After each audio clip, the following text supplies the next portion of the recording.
Summer, 1944. Normandy. The bocage, dense hedgerows that became a graveyard for modern warfare. American Sherman tanks rumbled through these killing fields, but they faced a problem that no amount of armor could solve. Tank crews fought blind. Sealed hatches, no communication. Infantry screaming targets that tankers couldn't hear. Men died every day trying to point out enemy positions just 50 yards away. But one night changed everything. One captain, one desperate idea, and a phone welded to a metal box. American tanks and infantry operated on incompatible radio frequencies. When combat started, tankers buttoned up, locked themselves inside for protection.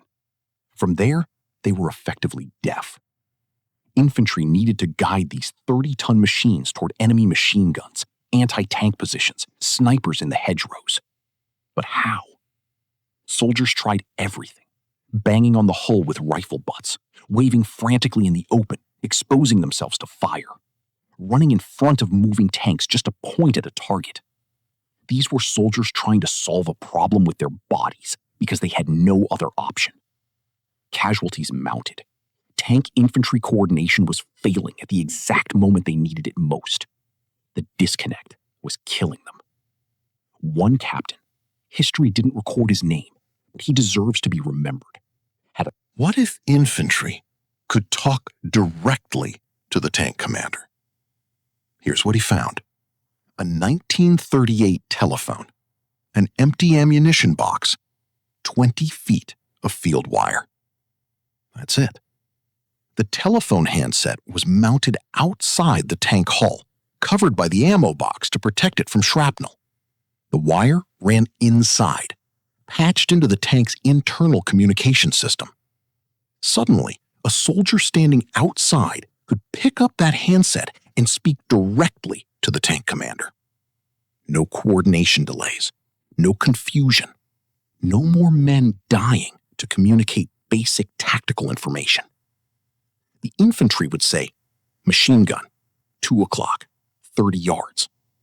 The tank commander heard it, understood it, responded in seconds. It was crude, it was improvised, it worked. Word spread fast through the units. Other tanks got the same treatment. This wasn't an official order. It was infantry and tankers solving their own problem because high command hadn't. Tank infantry coordination transformed overnight. Casualty rates dropped. Tactics improved. The bocage became navigable. Here's where the story gets interesting. German soldiers captured many of these modified Shermans. Wehrmacht officers examined them. They found this contraption, this telephone welded to the hull, this amateur solution to a fundamental military problem. And they couldn't figure out why it was there. According to historical accounts, German officers were baffled. Some thought it was some kind of American eccentricity. Others assumed it was decorative or served some purpose they didn't understand. I understand. But this reveals something profound. The German army invented combined arms warfare. They perfected the coordination of armor, infantry, and air power. They wrote the manual on how tanks and soldiers should work together.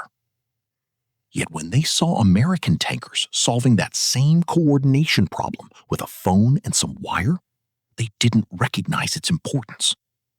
Why? That's the real question. And the answer says more about why Germany lost the war than any battle.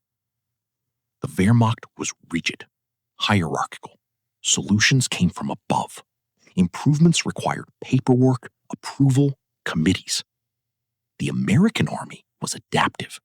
Junior officers and enlisted men could improvise, experiment, implement. Problems got solved on the spot, at the unit level, by men who understood the reality on the ground. That phone wasn't just a communications device. It was a symbol of something deeper.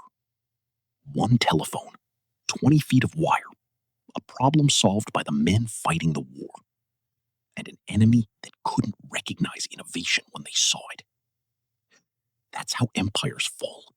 Not always in dramatic battles, but in 1,000 small moments when one side adapts and the other cannot.